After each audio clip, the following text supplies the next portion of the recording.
முதலாம் சாமுவேல் 2ஆம் அதிகாரம் 8ஆம் வசனத்துக்கு கொண்டு வருவோம். 1 Samuel chapter 2 verse 8. முதலாம் சாமுவேல் 2ஆம் அதிகாரம் 8ஆம் வசனம். 1 Samuel chapter 2 verse 8. அவர் சிறியவனை புழுதியிலிருந்து எடுத்து எளியவனை குப்பையிலிருந்து உயர்த்துகிறார். அவர்களை பிரபுக்களோடு உட்காரவும் மகிமையுள்ள சிங்காசனத்தை சுதந்தரிக்கவும் பண்ணுகிறார். பூமியின் அஸ்திவாரங்கள் கர்த்தருடையவைகள், அவரே அவைகளின் மேல் பூச்சக்கரத்தை வைத்தார். இங்கே சிறியவனை புழுதியில் இருந்து எடுக்கிறார். He raises up the poor out of the dust. எளியவனை குப்பையிலிருந்து உயர்த்துகிறார். He lifts up the beggar from the dunghill. அவர்களை பிரபுக்களோடு உட்கார வைக்கிறார். He sets them among the princes. அடுத்து மகிமையுள்ள சிங்காசனத்தை சுதந்தரிக்கவும் பண்ணுகிறார். He makes them inherit the glorious throne. ஒரு சாதாரண மனிதன் இந்த சிங்காசனத்துக்கு போக முடியுமா? Can an ordinary man go to this throne? இதுதான் இன்றைய message. This is today's message. ஒன்றுமே இல்லாதவன், A person who has nothing, தகுதியே இல்லாதவன், he is unworthy, எந்த மேன்மையும் இல்லாதவன், nothing great. பிறப்பிலும் சிங்காசனத்துக்குரியவன் அல்ல, வளர்ப்பிலும் சிங்காசனத்துக்குரியவன் அல்ல. By birth he does not belong to the throne, by his growth he does not belong to the ஆனால் throne. இந்த வசனம் சொல்லுகிறது, இது ஒரு தீர்க்கதரிசன ஒரு வசனம். This is a prophetical verse. ஒண்ணுமில்லாதவனை அவர் எடுக்கிறார். He raises up the poor. குப்பையில் இருந்த மனிதனை உயர்த்துகிறார். The man who is in the dust he is lifting. பிரபுக்களாகிய பரிசுத்தவான்களோடு இந்த மகிமையான சபையிலே, சரீரமாகிய சபையில் பூமியிலே உட்கார வைக்கிறார். He sets among the princes, the holy saints in the glorious church on the world. இனி வருங்காலங்களிலே மகிமையுள்ள சிங்காசனத்தை சுதந்தரிக்க பண்ணுகிறார். In the coming world he is making them to inherit the glorious throne. ஒரு புழுதியில் இருக்கிற மனிதன் சிங்காசனத்துக்கு போக முடியுமா? Can a man who is in the dust be able to go to the throne? குப்பையில் இருக்கிற மனிதன் சிங்காசனத்துக்கு போக முடியுமா? Can a man in the dunghill be able to go to the throne? ஒரு இடத்துல ஒரு வாலிப பையன் இருந்தான். There was a young boy in a place. அவனை அவனுடைய பெற்றோர்கள் கட்டுப்படுத்த முடியவில்லை. His parents could not control him. அதிகமான பிரச்சனைக்குரியவனாய் அவன் மாறினான். He became a problematic child. கண்டித்தார்கள், He rebuked them. தண்டித்தார்கள். They punished him. அவனை என்னெல்லாமோ பண்ணி பார்த்தாகிவிட்டது. அவனால அவங்களுக்கு தொல்லை அதிகரித்தது. They tried various means, but the trouble was increasing. அவனை கட்டுப்படுத்த அவர்களுக்கு முடியவில்லை. They could not control him. ஒரு கட்டத்துல அவன் போலீஸ் கேஸ் என்று மாட்டிக்கொள்கிறார். In one stage he fell in the hands of அதற்கு the பின்பு police. அவனை அவர்கள் கட்டுப்படுத்த முடியாமல் துரத்தி விடுகிறார். Therefore, thereafter they could not control him. They drove him away. உன்னை பெற்றதுக்காக துக்கப்படுகிறோம். They feel sorry for begetting நீ him. எங்களுக்கு பிள்ளையே கிடையாது. You are not my child. துரத்தி விட்டார்கள். They drove him away. அவனும் போய்விட்டான். He also went away. அவன் சென்னையில போய் கஷ்டப்பட்டு வேலைகளை பல இடங்களில் அலைந்து சில வேலைகளை கற்றுக்கொண்டான். He went to Chennai, wandered various places and learned certain jobs. அப்படி அவன் சுற்றி திரிந்த நாட்களிலே When he was wandering about, ஒரு சகோதரன் மூலமாக இயேசுவை அறிந்து கொண்டான். through one brother he came to know about Jesus Christ. அவன் அறிந்த பின்புதான் அவனுக்கு தெரிந்தது தன் தாயும் தகப்பனும் நம்மை கைவிட்டு துரத்தி விட்டது எவ்வளவு நிர்பந்தமான நிலவரம் என்பதை உணர்ந்தான். Only after he has come to know Jesus Christ, what a miserable condition it was that he has been driven away by his father and அவனுடைய mother. வாழ்க்கை மாற்றப்பட்டது. His life was changed. வாழ்க்கையின் போக்கும் மாற்றப்பட்டது. The course of the life was changed. கொஞ்ச நாட்களில் ஆண்டவர் அவனோடு பேசினார். The Lord started speaking to him. இந்த மகிமையான சீயோனின் தரிசனத்தை அவனுக்கு கொடுத்தார். He gave the Zion, the glorious Zion throne. அவன் எல்லாவற்றையும் உதறிவிட்டு இந்த ஊழியத்துக்கு வந்து விட்டான். He forsook everything and came to the ministry. இது ஒரு உண்மை சம்பவம். This is a true incident. தகப்பனும் தாயும் உன்னை தள்ளிவிட்டாலும் கர்த்தர் உன்னை சேர்த்துக் கொள்வார். Even though father, mother is throwing you away, the Lord gathers you. பெத்த தாய் அவனை பிள்ளை என்று சொன்னாலும் தேவன் அவனை தன்னுடைய பிள்ளையாக உருமாற்றிக் கொண்டார். Even though own mother says that you are not my child, the Lord made him as his own son. சமுதாயத்திலும் குடும்பத்திலும் புறக்கணிக்கப்பட்ட ஒருவன் சீயோனின் குமாரனாக மாற்றப்படுகிறார். A man is rejected by the family and society, but he becomes the son of Zion. இது தேவனால் மாத்திரமே கூடும். It is only possible by God. எளியவனை, அதாவது ஒன்றுமில்லாத மனிதனை சிங்காசனத்துக்கு கொண்டு வருகிறவர்தான் நம்முடைய தேவன். அதுதான் அவருடைய speciality. Our God is a God who is able to bring this poor to the throne. That is his speciality. நம்முடைய பழைய நிலவரங்களை சிந்தித்து பார்ப்போம். Let us think about our worldly condition. வெட்டி எடுக்கப்பட்ட கன்மலையை நோக்கி பாருங்கள். Look on the rock from whence we were hewn. தோண்டி எடுக்கப்பட்ட துறவை நோக்கி பாருங்கள். Look on the pit where you are to be trotted out. பாவத்தின் உளையிலே உளையான சேற்றிலே கிடந்த நம்மை அவர் தூக்கி எடுத்து இன்றைக்கு சபையிலே அமர வைத்திருக்கிறார். We were found in the miry clay, but he has lifted and made us sit in the church. நாமும் இன்றைக்கு சொல்லப் போனால் பாவிகளிலே பிரதான பாவி என்று பவுலை போல சொல்லலாம். As we can say, just like Paul, we are the chiefest among all sinners. எனக்கும் இந்த மார்க்கத்துக்கும் இந்த பரிசுத்தத்துக்கும் இந்த தெய்வீகத்துக்கும் எந்தவித தொடர்பும் இல்லாதவன், எந்தவித தகுதியும் இல்லாமல் கிடந்த ஒரு ஆள் என்று ஒத்துக்கொள்ளுகிறவர்கள் கரங்களை உயர்த்தி உயர்த்தி அல்லேலூயா சொல்லுங்கள். Hallelujah. இதுதான் உண்மையான காரியம். This is a true thing. ஆனால் தேவன் என்ன செய்கிறார்? But what God is doing. கொலோசியர் 1:28 படி Colossians chapter 1 verse 28. எந்த மனிதனையும் கிறிஸ்து இயேசுவுக்குள் தேறினவனாக நிறுத்தும்படியான ஒரு உபதேசத்தை கொடுத்து அவனை மணவாட்டி சபையாக மாற்றுகிறார். He is giving the doctrine, changing any man perfect. He is making a part of the glorious bridal church. அடிமை தேசத்திலே அடிமையாக இருந்ததான ஒரு எஸ்தருக்கு மணவாட்டியின் அந்த ராஜஸ்திரியின் ஸ்தானத்தை தேவனால் கொடுக்க முடியுமானால், அருமையான சகோதரனே சகோதரியே, உங்களுடைய நிலவரம் இந்த மாலை வேளையில எவ்வளவு தரம் கெட்டு இருந்தாலும் உங்களையும் மகிமையுள்ள மணவாட்டி சபையாய் தேவனுடைய இரத்தம், தேவனுடைய வல்லமை, இயேசுவினுடைய புண்ணிய இரத்தத்துக்கு அதை மாற்றக்கூடிய ஒரு சக்தி உண்டு. If it was possible for the bondwoman Esther to be brought to the throne by human society, is it not possible by the Almighty God to bring you to glorious throne, whatever your condition may be in this world? சவுலை பவுலாய் மாற்றின அந்த வல்லமை, The power which changed Saul as Paul. பிரயோஜனம் இல்லாமல் இருந்த ஒனேசிமை பிரயோஜனம் உள்ளவனாய் மாற்றினவர். Obenesis was unprofitable, but he was made profitable. இன்றைக்கும் நம்மை மகிமையுள்ள சிங்காசனத்துக்கு கொண்டு செல்ல வல்லவராய் இருக்கிறார். He is capable of taking us a glorious throne. ஒரு சாதாரண மனிதனை அவரால் உயர்த்த முடியுமா? Can he lift an ordinary man? நான் அதை குறித்து உங்களுக்கு சில வேதத்திலிருந்து சிலரை நான் முன்னாக வைக்க விரும்புகிறேன். I want to quote certain instances from the Bible for us. தானியேலின் புத்தகத்தை பார்க்கும் பொழுது, In the book of Daniel, தானியேல் ஒரு வாலிபன். Daniel was a young man. அவன் ஒரு அடிமை. He was a slave. அவன் பிடிக்கப்பட்டவன். He was caught.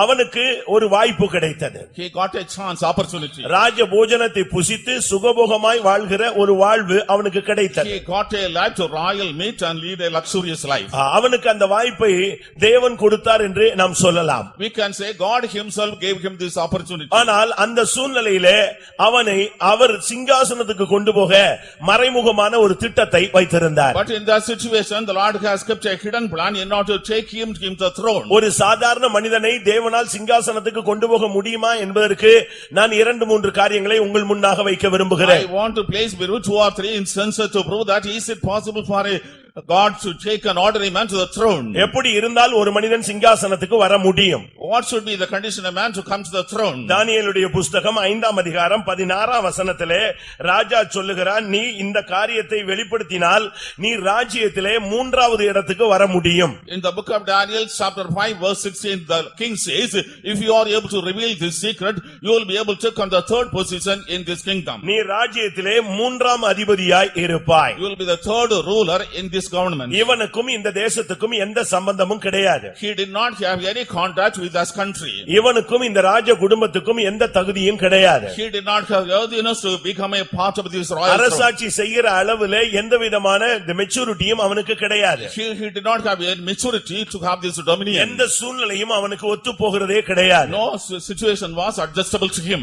இப்படிப்பட்ட சூழ்நிலையில் தான் அவன் வாலிபனாக அந்த தேசத்திலே பிடிக்கப்பட்டவனாய் காணப்பட்டான். In such a situation, he was caught as a young man. He was surrounded that kingdom. ஆனால் அவன் தேவனுக்கு பிரியமானவனாய் இருந்தான். But he was a man pleasing to God. ஒன்றை நீங்கள் புரிந்து கொள்ள வேண்டும். You should understand one thing. வசதிகள் வாய்ப்புகள் இன்றைக்கு வரும், நாளைக்கு போகும், நாளை மறுநாள் வரும்.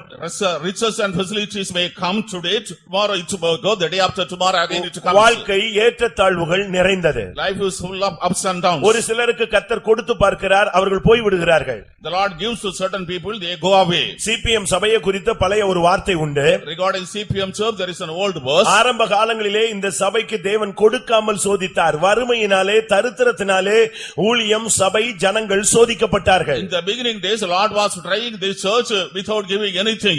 The church was undergoing suffering because of poverty and penury. ஆனால் இன்றைக்கு உள்ள நிலவரம் அப்படி அல்ல.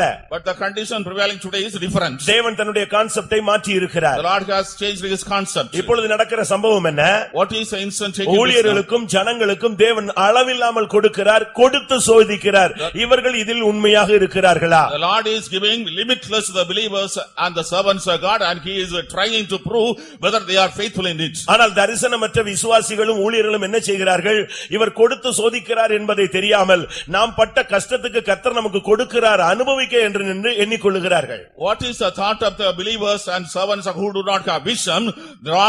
We had suffered a lot, therefore the Lord has given, but it is not the fact that he is trying by giving these riches. தானியேலும் அந்த தேசத்திலே போன பொழுது ராஜ போஜனத்தை புசித்து அந்த மொழியை கற்று ராஜகுமாரனாகவே அந்த இடத்துல இருக்கக்கூடிய வாய்ப்பு அவனுக்கு கொடுக்கப்பட்டது. Daniel, when he came to the kingdom, he had the privilege to eat royal's meat and become part of the royal kingdom and enjoy the luxuries and become the son of a king. இவனை எப்படி தேவன் சிங்காசனத்துக்கு கொண்டு போக முடிந்தது? How the Lord was able to take him to the throne? அவனை எப்படி அவ்வளவு மூன்றாவது அதிபதியாக மாற்ற முடிந்தது? How was he made as the third ruler of the kingdom? எந்த அளவு அவனால வர முடிந்தது? To what extent he was able to grow? அதுக்கு அவனுடைய தனிப்பட்ட பிரதிஷ்டையே காரணம். Because of his personal consecration he received this. ஒரு ஊழியனுக்கென்று ஒரு பிரதிஷ்டை இருக்கிறது. For a servant of God there is a consecration. விசுவாசிகளுக்கென்று சில பிரதிஷ்டைகள் இருக்கிறது. For believers there are certain consecrations. நடையில், உடையில், பாவனையில், அவனுடைய பணத்தில், வசதியில் எல்லாவற்றிலும் ஒரு பிரதிஷ்டை ஒவ்வொரு தேவனுடைய பிள்ளைகளுக்கும் அவசியம். In walk, behavior, mode of life, in all aspects of life, a servant of God and believer needs consecration. ஒரு விசுவாசி இப்படித்தான் இருக்க வேண்டும் என்று அவனுக்கு சில கற்பனைகள் இருக்கிறது. There are certain laws regarding the believer that he should live in this way. இன்னும் பரிசுத்தத்தை அவன் வாஞ்சிப்பானால் தனிப்பட்ட விதத்திலே தேவனோடு பிரதிஷ்டை பண்ணி அவன் இன்னும் தேவனோடு கிட்டி சேருவான். If he desires holiness, he will make a consecration with God and he will come closer to God. அவனுக்கு ஒவ்வொரு விதத்திலும் ஒவ்வொரு பிரசங்கத்தை கேட்கும் பொழுது தன்னை ஒடுக்கி தன்னை ஆயத்தப்படுத்திக் கொண்டே வருவான். When he is hearing every sermon, he will subject himself and he will prepare himself to come to close to God. பலியினால் என்னோடு கூட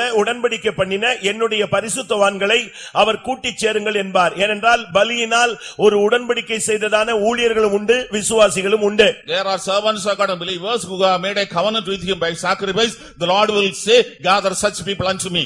கர்த்தர் கொடுத்தார் என்று எல்லாவற்றையும் ஒரே வாயிலே சாப்பிட்டு விட்டு அவன் ஏப்பம் போட்ட ஆள் கிடையாது.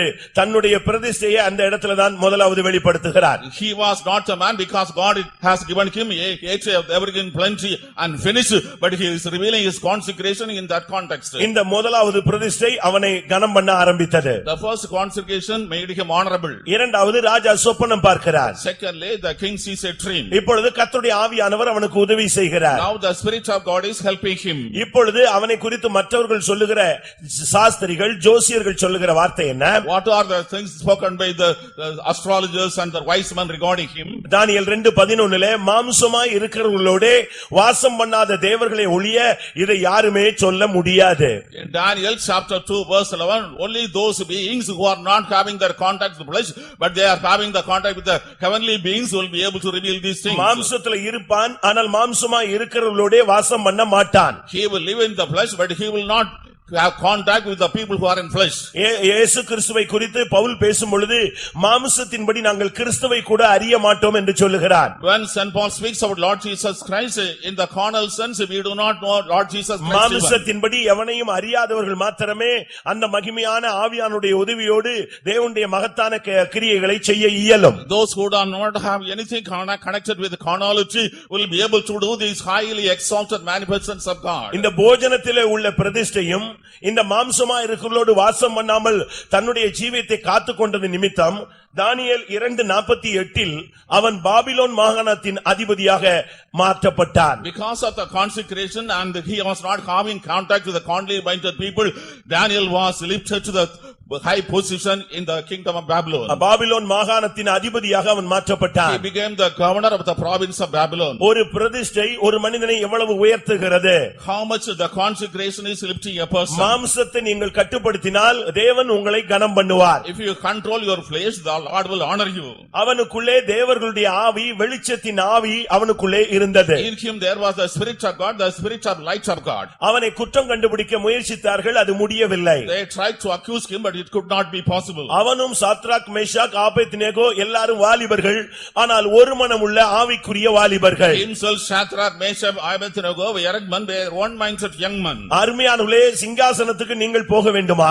Beloved people, you have to go to the throne. முதலாவது உங்களுடைய தனிப்பட்ட பிரதிஷ்டையை பாதுகாத்துக் கொள்ளுங்கள். First of all, you should keep your personal consecration. ரட்சிக்கப்பட்டதிலிருந்து எத்தனை வார்த்தைகள் கேட்கும் பொழுது, எத்தனை பிரசங்கங்கள் கேட்கும் பொழுது ஆவியானவர் உங்களோடு தனிப்பட்ட விதத்தில் இடைப்பட்டு நீங்கள் நீங்கள் தேவனுக்கு முன்பாக பலிபீடத்துக்கு முன்பாக சிங்காசனத்துக்கு முன்பாக பலியினாலே பண்ணின உடன்படிக்கையை நீங்கள் மனதிலே சிந்தித்து பாருங்கள். From the day of your salvation, when you hear the word of God, when you hear the sermons of God, the personal consecration you with God, you the sacrifice you made with a fire. அநேகர் இன்றைக்கு பிரதிஷ்டை பண்ணுகிறார்கள், ஆனால் உண்மை இல்லை. Many are making consecrations, but they are not faithful. Bible படிக்கிறோம் என்று சொல்வார்கள். எத்தனை பேர் சரியாக படிக்கிறார்கள்? They say they read Bible. How many are reading the Bible regularly? மனைவிக்கு உண்மையா இருக்கிறோம் என்று சொல்கிறார்கள். எத்தனை பேர் இருக்கிறார்கள்? They say we are faithful unto the wives. How many are faithful like this? புருஷனுக்கு உண்மையா இருக்கிறோம் என்று சொல்கிறார்கள். எத்தனை பேர் உண்மையாக இருக்கிறார்கள்? They say they are faithful to the husbands. How many people are faithful to the husbands? உணவிலே உடையிலே நீங்கள் உங்களுடைய பிரதிஷ்டையை எத்தனை பேர் காத்துக் கொள்கிறீர்கள்? In food, diet and clothing, how many people keep your consecration? ஆதியாகமத்திலே யாக்கோபு ஒரு பொருத்தனை பண்ணுகிறான். In the book of Genesis, Jacob made a vow. எனக்கு உண்ண உணவும் உடுக்க உடையும் தங்குவதற்கு இடமும் கொடுத்து என் பிதாவின் வீட்டுக்கு சமாதானத்தோடு தேவன் என்னை திரும்பி வர பண்ணினால் அவர் எனக்கு தேவனாய் இருப்பார். எனக்கு கிடைத்தவைகளில் எல்லாவற்றிலும் நான் தசமபாகம் கொடுப்பேன் என்று ஒரு பொருத்தனை பண்ணி கொண்டானாம். If God gives me food to eat, clothes to put on and a place to dwell in, then when I will return to my father's place, I will give tithe unto the father. ஆனால் ஒன்றும் கடைசி வரை அவன் செலுத்தினதாக பைபிள்ல இல்லவே இல்லை. We could not find the Bible. He offered the tithe on in account. இன்றைக்கும் கூட அநேகர் இந்த தேர்தல் வாக்குறுதி போல பிரதிஷ்டை பண்ணுகிறார்கள். Many people are making the promises like the election promises today. அதெல்லாம் தோல்வியை சந்திக்கிறார். They are meeting with failures. உங்களுடைய பிரதிஷ்டையை தேவன் பார்த்து கொண்டே இருப்பார். The Lord is looking at your consecration. அது ஒரு தனி subject. It is a tiny individual subject. பொருத்தனையை தேவன் கேட்கிறார். The Lord hears the vow. 20 வருஷம் கடந்து விட்டது. 20 years passed by. யாக்கோபிட்ட தேவன் பேசுகிறார். The Lord speaks to Jacob. நீ திரும்பி வான்னு. You come back. திரும்பி வான்னு சொல்லும்போது எப்படி சொன்னார் தெரியுமா? நீ பொருத்தனை பண்ணின இடத்தில் உனக்கு தரிசனமான தேவன் ஒரு ஹிண்ட் கொடுத்து பார்த்தாரு. அப்பமா அவனுக்கு உரைக்கல. When he asked you to come back, he is hinting, you meet a God whom appeared in the vision when you are going back. அவ்வளவுதான் சொல்ல முடியும். That is all he could say. நாங்களும் பிரசங்கத்துல ஒரு limit தான் கொண்டு போக முடியும். We can tell only a hint in the sermons. உங்களுக்குள்ள ஆவியானவர் இருக்கிறார், உங்களோடு இடைப்படுவார். The Spirit of God is with you, he will deal with you. சரியான ஒரு பிரதிஷ்டையும் மாம்சத்திலே ஜீவிக்காத ஒரு அனுபவமும் இடைவிடாமல் தேவனை ஆராதிக்கிற ஒரு அனுபவம் இருந்தால் ஒரு நாள் உன்னை மகிமையான சிங்காசனத்தில் கொண்டு போய் அதை சுதந்தரிக்க வைக்கும். If your right kind of consecration experience of dealing with God continuously and praying to God, if you are not having fleshly contact, definitely God will take glorious throne unto you. தானியேலை பார்த்து ராஜா கேட்கிறான், நீ இடைவிடாமல் ஆராதிக்கிற தேவன் சிங்கங்களின் வாய்க்கு உன்னை தப்புவிக்க வல்லவராய் இருந்தாரா? The king was asking Daniel, was God who are worshipping continually able to deliver you from the mouth of the lion? அவன் சொல்றான், ஆம் ராஜாவேன்னு சொல்றான். He says, yes my king. ஏனென்றால் இடைவிடாமல் ஆராதிக்கிற ஒரு மனுஷனை தான் கர்த்தர் சிங்காசனத்துக்கு கொண்டு போக முடியும். Only a man who is worshipping God without any ceasing will be taken by God to throne. தானியேல் 5:16 அவன் சொல்லுகிறான், உன்னை 3ஆம் அதிபதியாய் மாற்றுவேன், நீ இந்த காரியத்தை மட்டும் எனக்கு சொல்லிவிடு என்று சொன்னான். In Daniel chapter 5:16, you will be made the third ruler of the kingdom. Just to reveal this. தானியேல் 5:29 பார்க்கும் பொழுது, Daniel chapter 5 verse 29, ராஜ்யத்திலே அவன் 3ஆம் அதிகாரியாக மாற்றப்பட்டான். he was made the third ruler of the kingdom. எவ்வளவு ஒரு மகிமையான உயர்வான ஒரு posting. What a glorious and high post he is. ராஜாவுக்கு அடுத்த ஸ்தானத்துக்குள்ளே வந்து விடுகிறார். He comes to the next position of the king. First ராஜா, இரண்டாவது அவனுடைய மகன், மூணாவது ஸ்தானம் அந்த அந்நிய தேசத்திலே இந்த தானியேலுக்கு கிடைத்தது எப்படி? The first place is the king, the second the son, this person who belonged to a strange பிதாவுக்கு country. அடுத்ததாக குமாரன், குமாரனுக்கு அடுத்ததாக மனவாட்டி சபையாகிய நீங்களும் நானும் போய் சேர வேண்டுமானால் நீங்களும் நானும் பலியினாலே தேவனோடு உடன்படிக்கை பண்ணி அதை காத்துக்கொண்ட பரிசுத்தவான்களாய் இருந்தால் வாருங்கள் என்று நம்மை கூட்டி சேர்ப்பார். First father, then the son, then the bridal church. If we have made a consecration with a sacrifice like this, he will call and we will be going there. கர்த்தருடைய பரிசுத்த நாமத்துக்கு மகிமை உண்டாவதாக. Praise be to the holy name of God. அடுத்து 2ஆம் ஸ்தானத்துக்கு ஒரு மனிதன் போனது எப்படி? And how a man went to the second position. நான் இப்பொழுது 3ஆவது ஸ்தானத்திலே போன தானியேலை உங்களுக்கு சொன்னேன். I told about Daniel who went to the third position. Esther 10ஆம் அதிகாரம் 3ஆம் வசனத்தை பார்க்கும் பொழுது, When we read Esther chapter 10 verse 3, மொர்தெகாய் ராஜாவுக்கு இரண்டாவதானவனாக மாறினான். Mordecai came second to the king.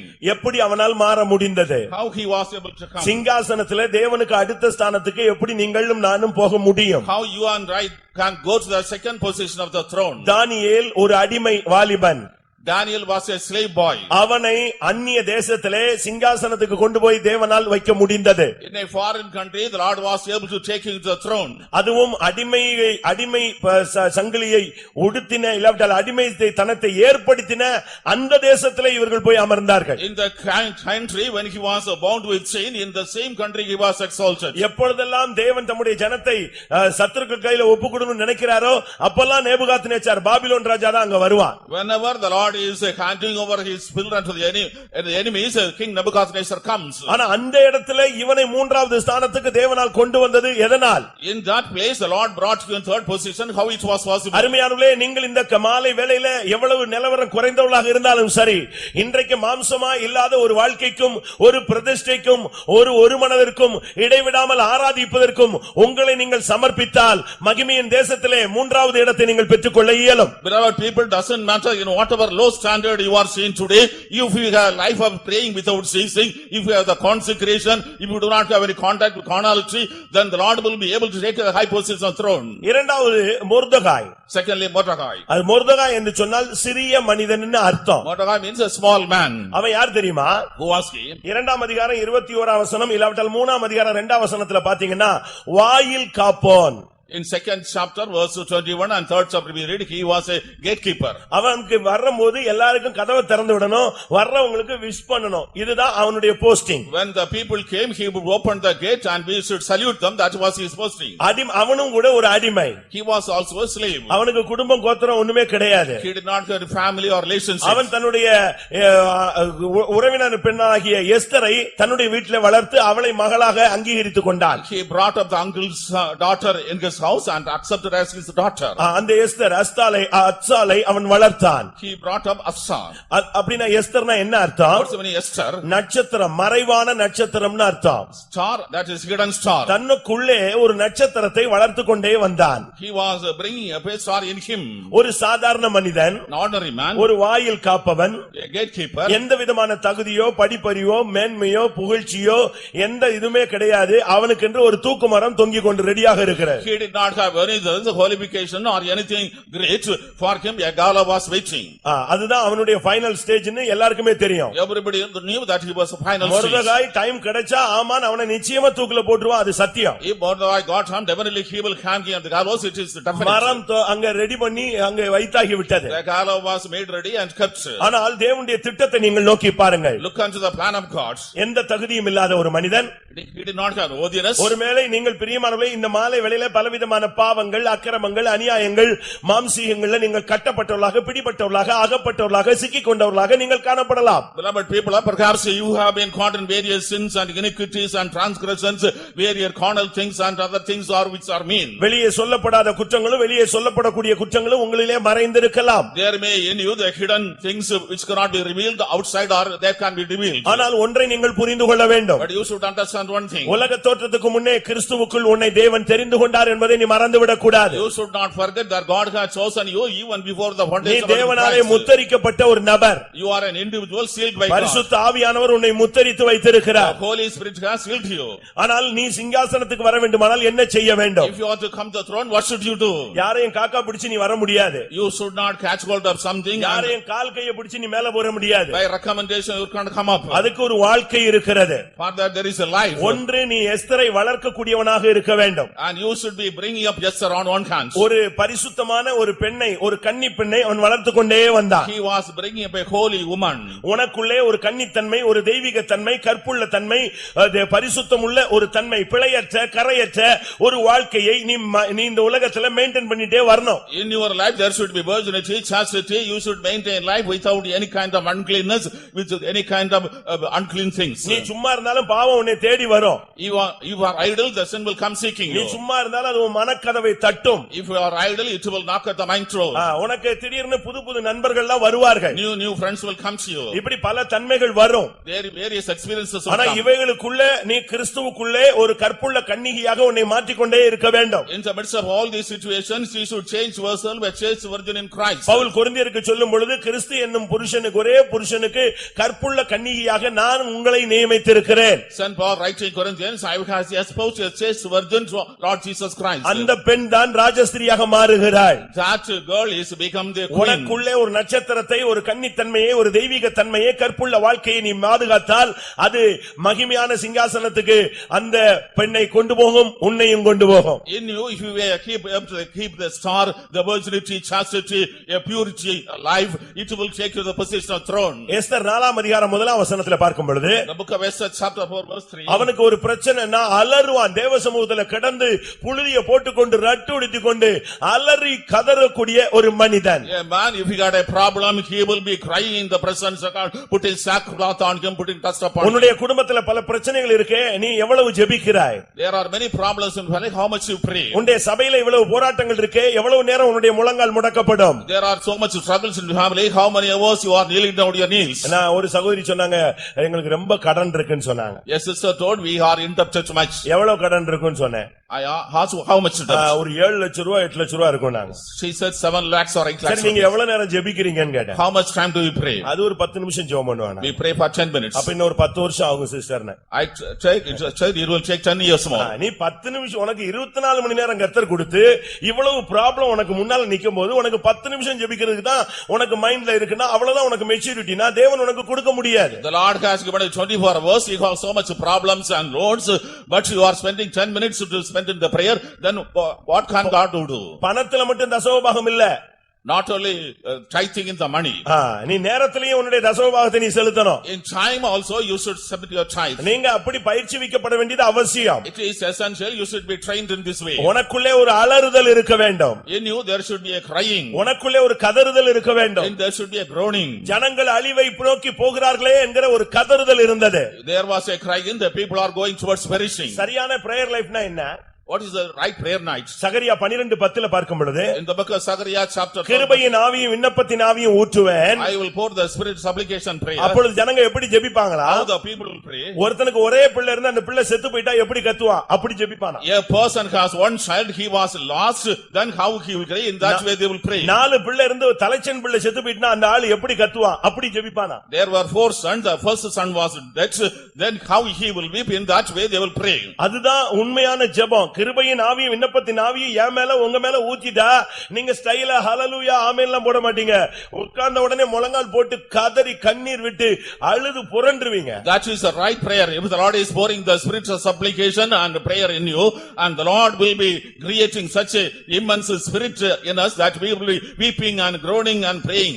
அவன் கன்னிமாடத்துக்கு முன்னால உலாவிக்கிட்டே இருப்பான். He was walking before the courtyard. அவன் வீட்ல போய் உலாவ மாட்டான், ரோடா வாக்கிங் போயிட்டு இருக்க மாட்டான். அவனுடைய மைண்ட் ஃபுல்லா எஸ்தருக்கு என்ன சம்பவித்தது அதுதான் அவன் மைண்ட்ல ஓடிக்கிட்டே இருக்கும். He will not go walking in any other place, so his whole mind was what is happening to Esther. நீங்கள் சிங்காசனத்துக்கு போக வேண்டுமானால் உங்களுடைய ஆவிக்குரிய ஜீவியத்திலே நீங்கள் கன்னிமாடத்திலே உலாவுகிறவர்களாய் இருக்க வேண்டும். If you are to go to the throne, in your mind you should be people walking in the place of the house of the virgins. உன்னுடைய அபிஷேகத்துக்கு ஒரு சேதம் வந்துட கூடாது. No damage should come to your anointing. உன்னுடைய பரிசுத்தத்துக்கு ஒரு சேதம் வந்துவிட கூடாது. No damage should come to your holiness. உன்னுடைய விசுவாசத்துக்கு ஒரு சேதம் வந்துவிட கூடாது. Your faith, no damage should come. உன்னுடைய தீர்மானத்துக்கு ஒரு சேதம் வந்துவிட கூடாது. No damage to the decision. நீ அந்த கன்னிமாடத்துக்கு முன்னால எப்பொழுதும் அந்த எஸ்தரின் சுக செய்தி தான் அவன் மைண்ட்ல இருந்துச்சு. தனக்கு நல்லா இருக்கணும், நல்லா குடிக்கணும், நல்லா சாப்பிடணும் இல்ல. அவன் மைண்ட் ஃபுல்லா எஸ்தருக்கு இப்ப என்ன சம்பவித்திருக்கிறது? His whole mind was about the well-being of Esther who was in the house of the virgins, not he was concerned about his personal facilities. அவள்கிட்ட அவன் சொல்லி வச்சிருந்தான், உன் குலத்தையோ பூர்வோத்தரத்தையோ ஜாதியோ நீ யாருங்கிறதையோ வெளியவே சொல்லாதேன்றான். He had asked her not to reveal her tribe or family or kindred. சிங்காசனத்துக்கு போகணும்னா இத பேசவே கூடாது. If you are to go throne, you should not speak about this. அதனாலதான் இவனும் சிங்காசனத்துக்கு வர முடிந்தது, அவளும் சிங்காசனத்துக்கு போக முடிந்தது. That is why he was able to come to the throne, she was also able to come to the throne. அவள்டா எந்த இடத்துல நீ இந்த மேட்டரை நீ ஓபன் பண்ணவே கூடாது. You should not open this matter in any place. நம்ம இப்ப ஒரு ஆளை பார்த்த உடனே இத தான் ஃபர்ஸ்ட் ஓபன் பண்றோம். When we look at a person, we are first of all asking this question. அப்ப ஃபர்ஸ்டே உனக்கு சிங்காசனம் மைனஸ் பாயிண்ட்ல போயிடுது, நெகட்டிவ்ல அடிபட்டுருது. First of all, your approach comes in a negative stand.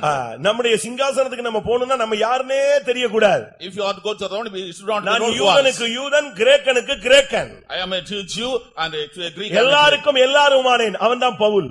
I became all to all people, he is Saint Paul. எந்த விதமான ஒரு முன்னறிவிப்பும் இல்லாம, எந்த தகுதியுமே இல்லாம ஒரு மனிதன் இந்த வாயில் காப்பவன் 127 நாடுகளுக்கு இரண்டாவது போஸ்டிங்ல வந்து உட்கார்றான். Without any preparation, without any worthiness, the gatekeeper comes to the third position in a kingdom which has 120 அத provinces. பைபிளை விட்டுருங்க, உலகத்தை பாருங்க, இன்னைக்கு ஒண்ணுமே இல்ல, எல்லாம் ஆக்டர்ஸ் எல்லாம் வந்துட்டாங்க, டாப் ஸ்டாண்டர்டுக்கு வந்துட்டாங்க. Look at the world, the people who are nothing, the actresses come to the high position. நம்ம நாடா ஏன் சொல்லணும், அமெரிக்கா வல்லரசு எடுத்துக்கொள்ளுங்க, ரீகன்லாம் ஒரு பெரிய நடிகர் தான், அவனுக்கு வேற ஒண்ணுமே தெரியாது, ஆனா வல்லரசுக்கு அவர் தலைவராக இருந்தார். Check the USA, Reagan was an actor, he did not have any such qualification, but he came to that high position. எதுக்கு இதை சொல்றேன், எதற்காக இதை சொல்லுகிறேன்? Why I say this?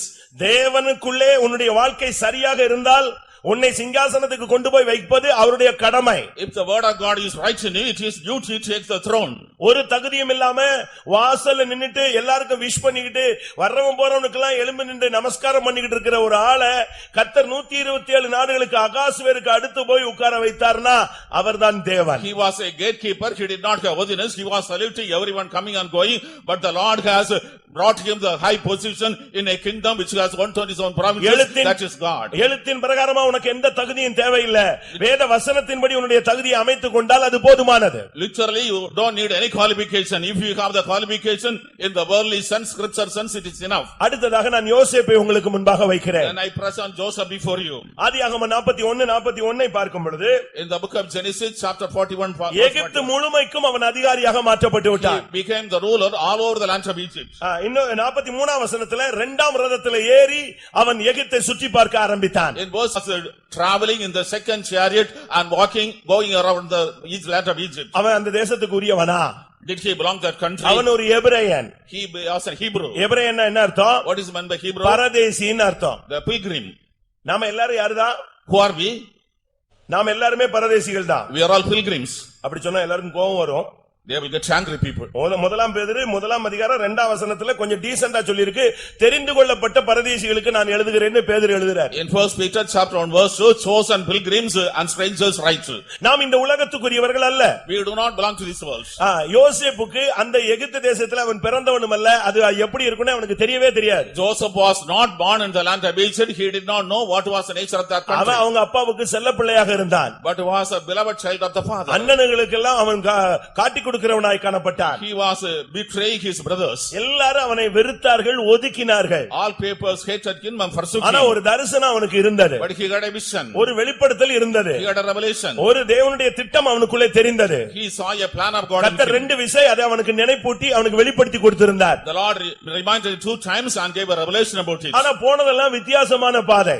Everything was on the wrong path. வித்தியாசமான ஒரு பாதை. Totally different path. அவன் குற்றம் சாட்டப்பட்டான். He was regarded as a குழியிலே தூக்க போடப்படுகிறான். He was cast into pit. விற்கப்படுகிறான். He was cut down. ஒரு மோசமான ஒரு குற்றச்சாட்டு அவன் மேல் பதிக்கப்படுகிறது. A false bad accusation was cast upon him. அந்த குற்றச்சாட்டு நிரூபிக்கப்பட்ட நிலவரத்திலே அவனை தள்ளி கொண்டு போய் சிறைச்சாலையிலே போடுகிறார்கள். That accusation was full proved in that way he was cast into the prison. எப்படி இருக்கும் நீங்க யோசிச்சு பாருங்க.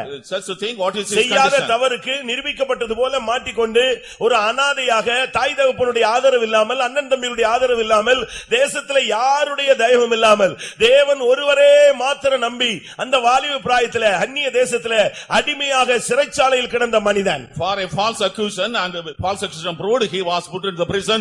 No help of the father, mother or brothers.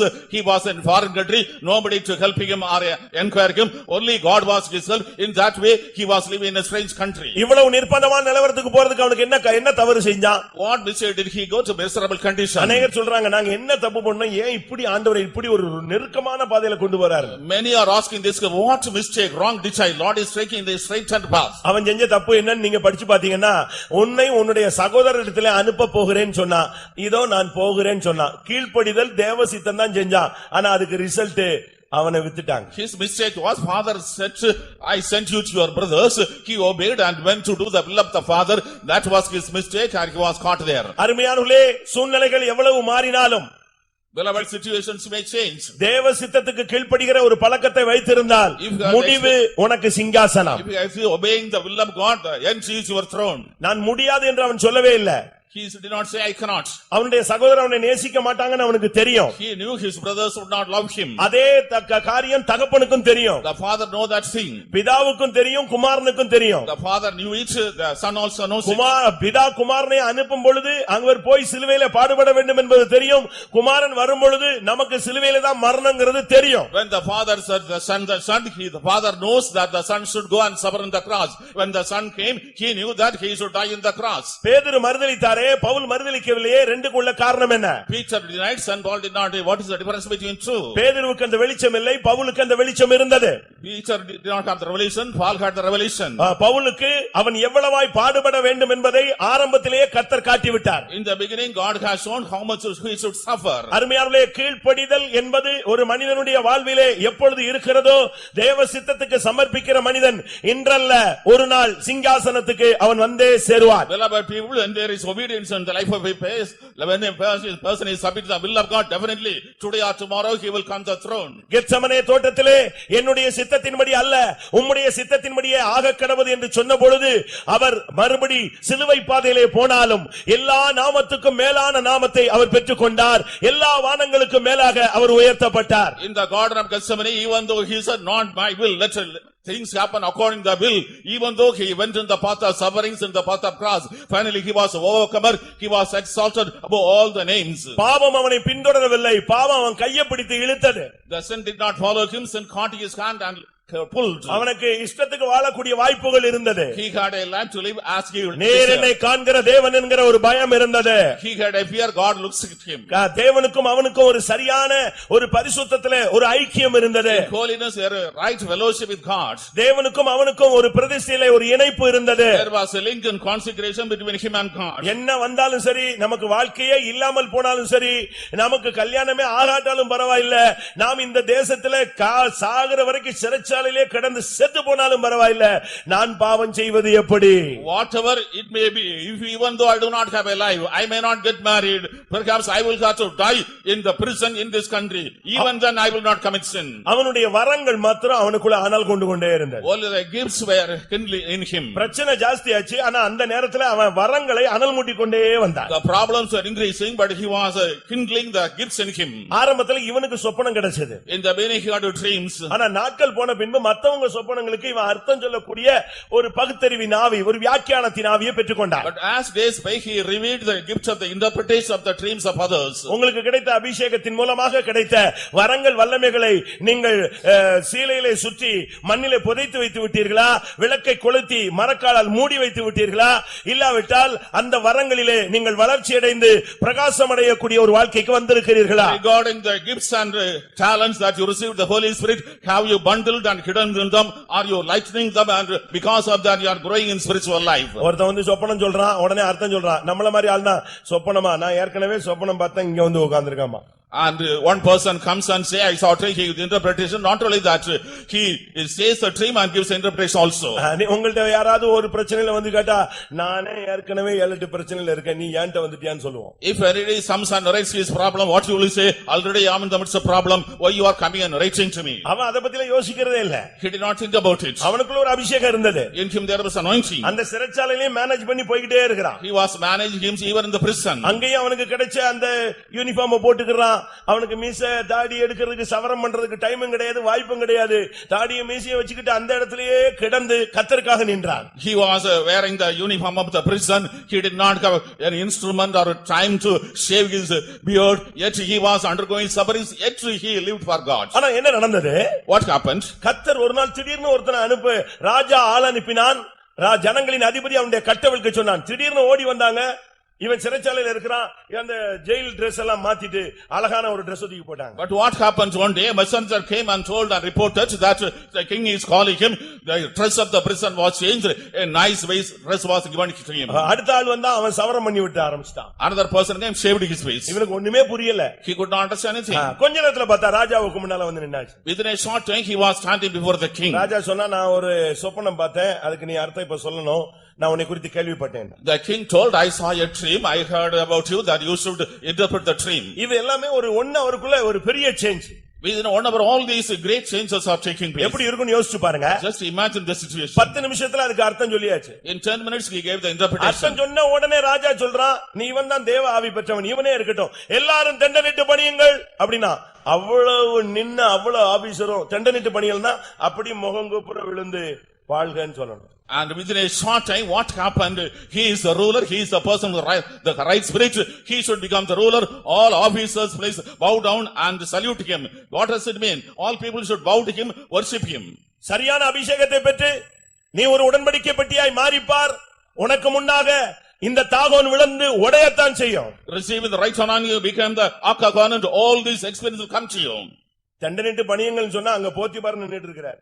When he said that you bow down and worship, even Potiphar was அவனை standing. குற்றஞ்சாட்டி அவனை சிறைச்சாலையில போட்டு என் மனைவியோட தவறு செஞ்சதுக்கு உனக்கு தண்டனைன்னு சொன்ன ஆளு இப்ப முகங்குப்புற விழுகிறான். இதுதான் தேவனுடைய கிரியை, தேவனுடைய கரம். The person who was accusing, my wife reported about you, they are casting you in the prison. Such a person is standing and bowing and worshiping. This is the plan, action of God. கர்த்தருடைய பரிசுத்த நாமத்துக்கு மகிமை உண்டாவதாக. Praise be to the holy name of God. ஒரு மனிதனை எவ்வளவு நிர்பந்தமான நிலவரத்தில் இருந்தாலும் அருமையானவர்களே, உங்களுடைய வாழ்க்கையிலே நீங்கள் தவறாக புரிந்து கொள்ளப்பட்டு நீங்கள் பலவிதமான இன்னல்களுக்குள்ளே ஆட்பட்டிருந்தாலும் உங்களை மகிமையுள்ள சிங்காசனத்தை சுதந்தரிக்க பண்ண அவர் வல்லமையும் உண்மையும் நீதியும் உள்ளவராய் இருக்கிறார். People are God, because you are misunderstood, you are passing through various parts of tribulation and sufferings, yet God is faithful to know your state and exalt you and place you in prison, the throne. நான் இன்னொரு ஆளையும் உங்களுக்கு முன்பாக வைக்க I விரும்புகிறேன். place one person before you. இவங்க எல்லாமே ரொம்ப லோ ஸ்டேஜ். ஆனா அவங்கள குப்பையில இருந்து தூக்கி கொண்டு போய் புழுதியில இருந்து உட்கார வைக்கிற இடம் மகிமையான சிங்காசனம். They belong to the low standard, but they are brought up to the dunghill and placed in the loftiest throne. நெகேமியா 5ஆம் அதிகாரம் Nehemiah chapter 5, 14ஆம் வசனத்துல verse 14. அவனை தேசாதிபதியாக மாற்றினார்கள். He was made a governor. 5:14. நான் யூதா தேசத்திலே அதிபதியாயிருக்கும்படி ராஜாவாகி அர்த்தசஷ்டா எனக்கு கற்பித்த நாளாகிய அவருடைய 20ஆம் வருஷம் தொடங்கி அவருடைய 32ஆம் வருஷம் வரைக்கும் இருந்த மிகுந்த 12 வருஷ காலமாய் நானும் என் சகோதரரும் அதிபதிகள் வாங்குகிற 12 வருஷ காலமாய் யூதா தேசத்துல அதிபதியாக நெகேமியா இருந்தான். For 12 years, this person Nehemiah was a governor in the land of Judah. யூதா தேசத்தினுடைய அதிபதியாக 12 வருஷம் இவன் ஆட்சியில உட்கார்ந்து இருக்கிறான். He was in the position of governor for 12 years in Judah. இவன் யாரு? Who was he? இவனுக்கு அப்படிப்பட்ட ஒரு ஸ்தானம் இருக்கா? Did he has such a position? இவன் ஏற்கனவே சிறைபிடிக்கப்பட்டு அந்நிய தேசத்துல போய் அவன் இருந்த போஸ்டிங்க பாத்தீங்கன்னா சிரிப்பா இருக்கும். He was in bondage. He went to a foreign country. If you look at his position, you will laugh. நெகேமியா 1ஆம் அதிகாரம் 11ஆம் வசனத்தினுடைய கடைசி பகுதியில நான் ராஜாவுக்கு பானபாத்திரக்காரனாய் இருந்தேன். In the book of Nehemiah chapter 1 verse 11, in the last verse, I was a cupbearer unto the king. இதுதான் அவருடைய designation, posting. This was his designation. ஒரு அந்நிய தேசத்துல In a foreign country, பானபாத்திரக்காரனாக போஸ்டிங்ல இருந்த ஒரு ஆள். he was in the post of a cupbearer. ராஜா தண்ணி வேணும்னா தண்ணி கொடுப்பாரு. When the king asks water, he will give water. முடிச்ச உடனே கப் எடுத்துட்டு போனா கப் எடுத்துட்டு போவாரு. After he drinks, he take away a cup, he will take away the cup. இதுதான் அவனுடைய வேலை. This was his job. அதுக்கு பிறகு அவன் அந்த இடத்துல அவன் முகம் கூட மாறக்கூடாது. Even his countenance should not change. முகம் மாறிட்டாலே கொன்றுவான். If countenance change, he will be killed. இவன் ராஜ சமூகத்துல நிக்கிறதுக்கு தகுதி இல்லாதவன். He is not worthy to stand in the presence of ஆனா the என்ன king. நடந்தது? What happened? இந்த பானபாத்திரக்காரனை கர்த்தர் சந்தித்து எந்த ராஜாவுக்கு முன்னால இருந்தானோ அதே ராஜா மூலமாக யூதாவுக்கு அதிபதியாக கொண்டு வர முடிந்தது. The Lord met this cupbearer, and before which king he was standing as a cupbearer, by him he was appointed as a governor of Judah. ஒன்றுமில்லாத ஒரு மனிதனை யூதா தேசத்துல 12 வருஷமாக கர்த்தர் அதிபதியாக மாற்றினார். A person who was nothing, he was made a governor for 12 years by God in the land of Judah. அதுக்கு காரணம் என்ன? What was the reason? எருசலேமுக்காக அழுதான். He was weeping for Jerusalem. அதுதான் அவனை உயர்த்த ஆரம்பித்தது. It started lifting him up. ஆண்டவராகிய இயேசு கிறிஸ்து சிலுவையை சுமந்து கொண்டு போகும்போது எருசலேமை பார்த்து அழுதார். Lord Jesus was carrying the cross. He was looking at Jerusalem and weeping. கோழி தன் குஞ்சுகளை கூட்டி சேர்க்க வண்ணமாக நான் உன்னை கூட்டி சேர்க்க வண்ணமாக எத்தனையோ வித முயற்சி செய்தேன். As a hen gathers his chickens under his wings, I try to gather many of you in his wings. அருமையான தேவனுடைய பிள்ளையே, உனக்காக அழுகிற ஒரு தேவன் இருக்கிறார். Beloved child, there is a God who is weeping for you. உங்களில் எத்தனை பேர் நெகேமியாவை போல ஜனங்களுக்காக, எருசலேமுக்காக, சபைக்காக, தெய்வீகத்திற்காக, விடுதலைக்காக, ஜெயத்துக்காக அழக்கூடிய ஜனங்கள் இன்றைக்கு சபையிலே எத்தனை பேர்? How many members are in the church, the people who are weeping for holiness, for the church, for the consecration and for the perishing souls in the church? நெகேமியா 2:3 அவன் சொல்லுகிறான், In Nehemiah chapter 2 verse 3, என் பிதாக்களின் கல்லறைகள் இருக்கும் ஸ்தலம் அந்த நகரம் பாழானதும் அதன் வாசல்கள் அக்கினியால் சுட்டெரிக்குமாய் கிடக்கும் பொழுது நான் துக்கமுகமாய் இராமல் இருப்பது எப்படி? Why should not my countenance be sad when the city, the place of my father's sepulchres, lieth waste and the gates therefore are consumed with fire? நெகேமியா 1:4 அவன் சொல்லுகிறான், நான் இதை வார்த்தைகளை கேட்டபோது உட்கார்ந்து அழுது துக்கித்து உபவாசித்து மன்றாடி தேவனை நோக்கி கதறினேன் என்று சொல்லுகிறார். In the book of Nehemiah chapter 1 verse 4, I heard these words that I sat down and wept, mourned certain days, fasted, prayed before the Lord God of ஒரு heaven. தேவனுடைய பிள்ளை பின்மாறி போவானானால் பவுல் சொல்லுகிறார், என் மனம் எரியாது இருக்குமா? If a person is going backsliding, St. Paul says, will not my heart burn? சபையிலே பிரச்சனைகளுக்காக எத்தனை பேர் கதறி அழுகிறீர்கள்? For the problems, how many people are crying? எத்தனை பேர் எருசலேம், உங்களுடைய வாழ்க்கை எருசலேமாய் மாறும்படியாக எத்தனை பேர் கதறுகிறீர்கள்? How many are weeping and shedding tears so that your life may become Jerusalem? இன்றைக்கு எத்தனை பேர் பரிசுத்தத்துக்காக, தெய்வீகத்துக்காக, ரட்சிப்புக்காக கதறுகிறீர்கள்? Today, how many are crying for salvation, holiness and edification? அவன் போய் எருசலேமின் வாசல்களை கட்ட ஆரம்பித்தான். He went and started building the gates of Jerusalem. அவன் ஒரு சீர்திருத்தவாதி. He was a reformer. நெகேமியா ஒரு சீர்திருத்தவாதி. Nehemiah was a reformer. அவனுடைய ஆட்சியில தான் பல மாற்றங்கள் ஜனங்களுக்குள்ளே நடந்தது. Under his rule, many changes took place in the life of the people. இந்த கடன் வாங்கின ஜனங்களுக்கு உதவி செய்தான். The people who received loan, he helped. வட்டி வாங்கின ஜனங்களை கடிந்து கொண்டான். He rebuked the people who got interest. ஆலயத்தை கைவிட்ட ஜனங்களை கடிந்து He கொண்டான். rebuked the people who forsook the temple of God. ஓய்வு நாளை ஆசரிக்காதவர்களை கடிந்து He கொண்டான். rebuked the people who did not observe the Sabbath. Tobiah சன்பல்லத் இவங்களுடைய பொருட்களை தூக்கி எறிந்தான். He threw away the things that Tobias and Sanballat. மறுஜாதி பெண்களை வைத்திருந்தவர்களை தண்டித்தான். He punished the people who are having the wives of இந்த strange people. 12 வருஷமா அவன் உட்கார்ந்து நல்லா உட்கார்ந்து ஆளுகை செஞ்சு சந்தோஷமா இருக்கல. அவன் சொல்றான், மற்ற அதிபதிகள் வாங்குற படிகள் கூட நான் வாங்குறது கிடையாது. For 12 years he was ruling, but he was not happy. He says, I did not receive the salary that other governors were receiving. சபைக்குள்ளே வந்தால் மட்டும் போதாது, நம்முடைய ஜீவியத்தை பரிந்து பார்த்து கட்ட வேண்டும். It is not merely come to the church, we should repair our life and build up our life.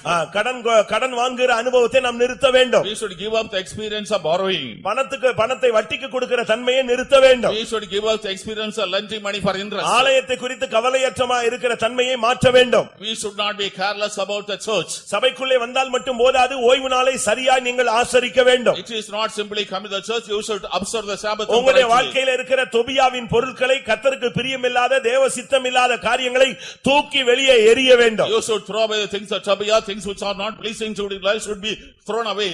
மறுஜாதி பெண்களை தொடர்பு வைத்திருந்தால், மறுஜாதி ஆண்களை தொடர்பு வைத்திருந்தால் அதை துண்டிக்க வேண்டும். If you have contact with Gentile women or men, you should cut off the relationship. இதெல்லாம் தேவனுடைய சத்தியங்கள். These are the truths of God. இவைகளெல்லாம் வைத்துக்கொண்டு நாம் பரலோக ராஜ்யத்துக்கு போகலாம் என்று எண்ணிவிடக் கூடாது. Do not think keeping all these things you will be able to go to the kingdom of heaven. யார் கர்த்தருடைய பர்வதத்திலே ஏறுவான்? Who shall stand in the hill of God? யார் கர்த்தருடைய கூடாரத்திலே தங்குவான்? Who shall abide in the tabernacle of God? யார் அந்த பரிசுத்த பர்வதத்திலே வாசம் பண்ண Who முடியும்? shall dwell in the holy mount? சங்கீதம் 15 போய் வீட்ல உட்கார்ந்து படித்து பாருங்க. Read at home book of Psalm.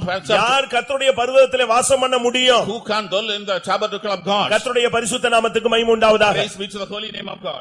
ஒன்று தானியேல் அந்த மூன்றாவது அதிபதியாக மாறினான். First of all, Daniel became third ruler. மொர்தெகாய் இரண்டாவது ஸ்தானத்துக்கு வந்தான். Mordecai came to the second position. யோசேப்பு முதலாம் ஸ்தானத்துக்கு வருகிறான். Joseph came to the first position. நெகேமியா அதிபதியாக மாறுகிறான்.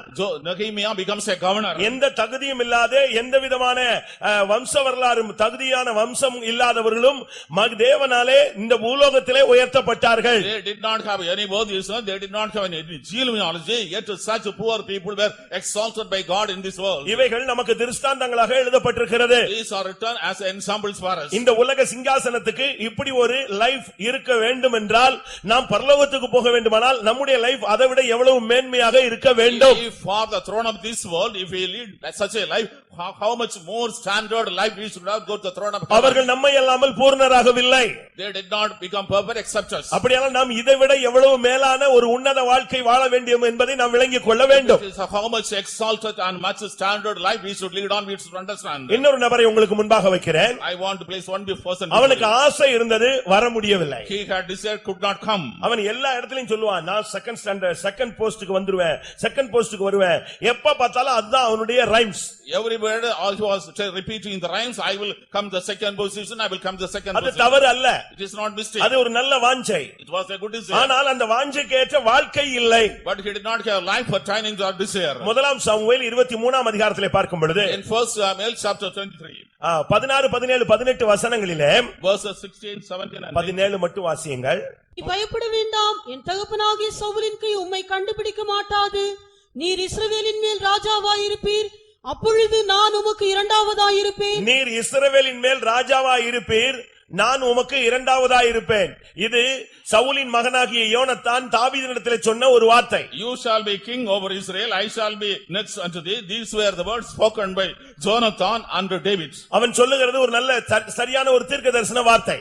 What he speaks is a good prophetical word. இப்படி நடக்கும் என்று என்னுடைய தகப்பனாகிய சவுலும் அறிவார். Even my father Saul knows it will take place. அப்படினா என்ன அர்த்தம்? What does it mean? நீ சிங்காசனத்துக்கு நீ முதல் இடத்துக்கு வருவாய், நான் இரண்டாவது இடத்துக்கு வருவேன் என்றது தேவனுக்கும் தெரியும், பிசாசுக்கும் தெரியும். God knows, even the devil knows that you will come to the first position of the throne, I will be in the second position. யோனத்தானும் தாவீதும் ரொம்ப close relationship. Jonathan and David had very close relationship. 1 Samuel 18:3 பார்த்தால், In 1 Samuel chapter 18 verse 3, முதல் 3 வசனங்களை பார்த்தால், in the first 3 verses, ரெண்டு பேரும் ஆத்துமாவை போல நேசிப்பார்கள். they loved like the soul, both of them. உயிரை போல சிநேகிப்பார்கள். They loved like the life.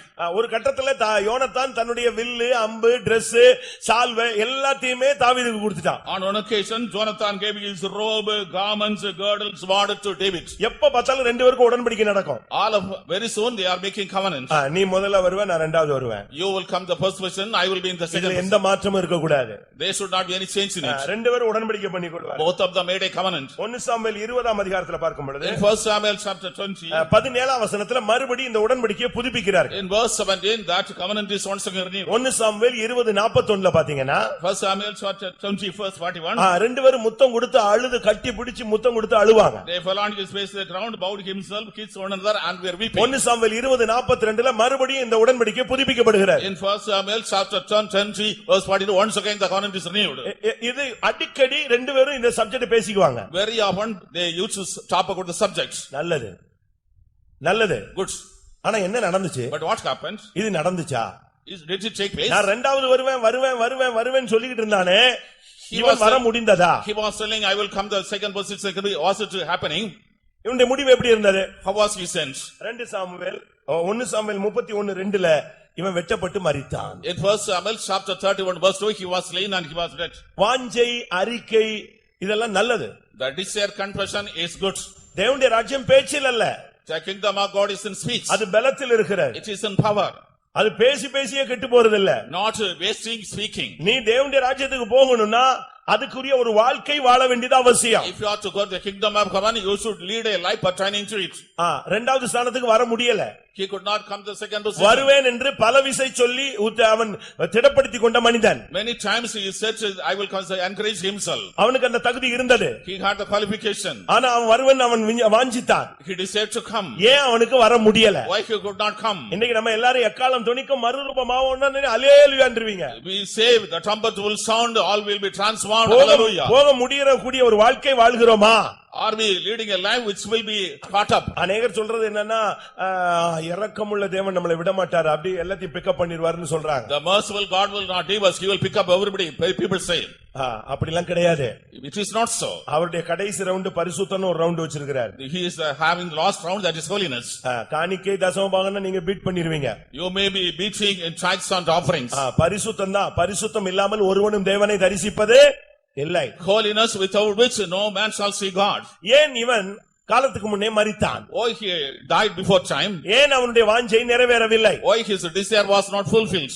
1 Samuel 20:43 பாத்தீங்கன்னா, In 1 Samuel chapter 20 verse 43, உடன்படிக்கை பண்ணின பின்பு தாவீது தன் வழியே போனான், யோனத்தான் பட்டணத்துக்கு போனான். after making the covenant, Jonathan went to the palace city, David went on his way. 1 Samuel 23:18 பாத்தீங்கன்னா, உடன்படிக்கை அடுத்த உடன்படிக்கை பண்றாங்க. உடன்படிக்கை பண்ணின பின்பு யோனத்தான் வீட்டிற்கு போனான், சவுல் தாவீது காட்டிற்கு போய்விட்டான். In 1 Samuel chapter 23 verse 48, once again they are leaving the covenant, but Jonathan went to his house and David went to the forest. உடன்படிக்கை எல்லாம் கரெக்டா இருக்கு. அதுக்கு அடுத்து நீ போக வேண்டிய பாதை, நீ இரண்டாவது ஸ்தானத்துல இருக்கணும்னா முதல் ஸ்தானத்துல இருக்கிறவன் எங்க இருக்கானோ அங்க இருக்கணும். The covenant is right, but the path in we walk or not, if he was to come to the second position, he should go in the path of the person who goes to the first position. உடன்படிக்கை பண்ணிட்டு அவன் காட்டுல போய் தண்ணி இல்லாம சோறு இல்லாம தாவீது அலைஞ்சிட்டு இருப்பான். இவர் பட்டணத்துல போய் சுகபோக வாழ்க்கை வாழ்ந்துட்டு வருவார், அரண்மனையில போய் படுத்து தூங்கிட்டு வருவார். After making the covenant, David will go to the wilderness, suffer without water and food. He goes to the palace, have facilities and is sleeping in the palace. இயேசு சுகபோக வாழ்வை பத்தி என்ன சொல்ற? பைபிள் வேதமே சுகபோக வாழ்வு உயிரோடு சாவு என்று சொல்லி இருக்கிறது. நம்முடைய இயேசு பாளையத்துக்கு புறம்பே பாடுபட்டார், நாமும் பாளையத்துக்கு புறம்பே போனால்தான் சிங்காசனம். What does the Bible say of the life of pleasure? Lord Jesus Christ went without the camp and suffered. Only when we go without the camp, we can't follow the life of suffering. உடன்படிக்கை 1000 பண்ணலாம், அதிலே உண்மையா இருக்கிறோமா? We make thousands of covenants, are we faithful in it? முதலாவது இருக்கக்கூடியவன் பட்டணத்தில் இருப்பான், காட்டிலே இருப்பான், தன் வழியே போவான். இரண்டாவது ஸ்தானத்துல போறேன்னு சொல்ற ஆளு பட்டணத்துல போய் சுகபோக வாழ்க்கை வாழ்ந்து கொண்டு வருவார். The first person goes to wilderness, to the desert, but the second person goes to town and has a pleasure life. என்ன நடந்தது? What happened? ஒரு பகுதியில தாவீதை நேசித்தான், இன்னொரு பகுதியில சவுலை நேசித்தான். On one side he loved David, on the other hand he loved his father Saul. 2 Samuel 1:23 பாத்தீங்கன்னு சொன்னா, 2 Samuel chapter 1 verse 20, உயிரோடு இருக்கையில் சவுலும் யோனத்தானும் பிரியமும் இன்பமுமாய் இருந்தார்கள். when alive, David Jonathan were very much loving and life. தாவீதை பார்த்தா உண்மை நேசிக்கிறங்கிறது, அப்பாவை பார்த்தா உங்களை நேசிக்கிறங்கிறது, இதுல நடுவுல எது உண்மை? When Jonathan saw David, he says, I love you. When he saw his father, he said, love you. இந்த கூட்டத்துல முழுவதும் இயேசுவே உம்மை நேசிக்கிறங்கிறது வெளியே போன உடனே உலகத்தோடு ஒப்புரவாகி விடுது. In this meeting we say totally, Lord, I love Jesus, but I could go, we love the world. இங்க நீ தலையை காட்டிட்டு இன்னொரு இடத்துல வாலை காட்ட கூடாது. You show your head here, you are showing the tail somewhere else. உன்னுடைய ஐக்கியம் யாரோடு இருக்கிறது? With whom is your fellowship? யோவான் சொல்கிறார், எங்களுடைய ஐக்கியம் பிதாவோடும் அவருடைய குமாரனாகிய கிறிஸ்துவோடும் இருக்கிறது. John says our fellowship the Father and his Son Jesus Christ. இன்றைக்கு சவுலையும் நேசித்து தாவீதையும் நேசித்தால் நீ சிங்காசனத்துக்கு வர முடியாது. Today if you love Saul and you love David also, you cannot come to the throne. தாவீதை நேசிக்கிறேன்னு சொல்றான், அங்க அவங்க அப்பா கூப்பிட்ட உடனே அவர் கூட புறப்பட்டு போயிடுவான். First he says I love David, when his father calls he goes with me. நீ தாவீதை நேசித்தால் தாவீதோடு இருக்க வேண்டும், சவுலை நேசித்தால் சவுலோடு நீ இருக்க வேண்டும். If you love David, you should be with David. If you love Saul, you should be with Saul. அவனுடைய சவுலின் நேசம் அதிகமாக இருந்தபடியால் அவன் பட்டணத்துக்கு போனான், அவன் அந்த ஸ்தானத்தை இழந்தான். The love on Saul was more, therefore he went to the city, he lost his position. கர்த்தருடைய பரிசுத்த நாமத்துக்கு மகிமை உண்டாவதாக. Praise be to the holy name of God. ஆனால் இரண்டாம் ஸ்தானத்துக்கு வருவேன் என்று வாயை திறந்து சொல்லாதிருந்த யோசேப்பு அந்த ஸ்தானத்துக்கு வந்தான். இரண்டாம் ஸ்தானத்துக்கு வருவேன் என்று சொல்லாத அந்த மொர்தெகாய் அந்த ஸ்தானத்துக்கு வந்தான். யோசேப்பு வந்தான், தானியேல் வந்தான், நெகேமியா வந்தான். இரண்டாம் ஸ்தானத்துக்கு வருவேன் என்று சொல்லி இவனோ ஏமாந்து போனான். Joseph did not say I will come to the second position, he came. Mordecai did not say I will come to the second position, but he came. Daniel and Nehemiah did not say like that, but they were able to come. கர்த்தருடைய பரிசுத்த நாமத்துக்கு மகிமை உண்டாவதாக.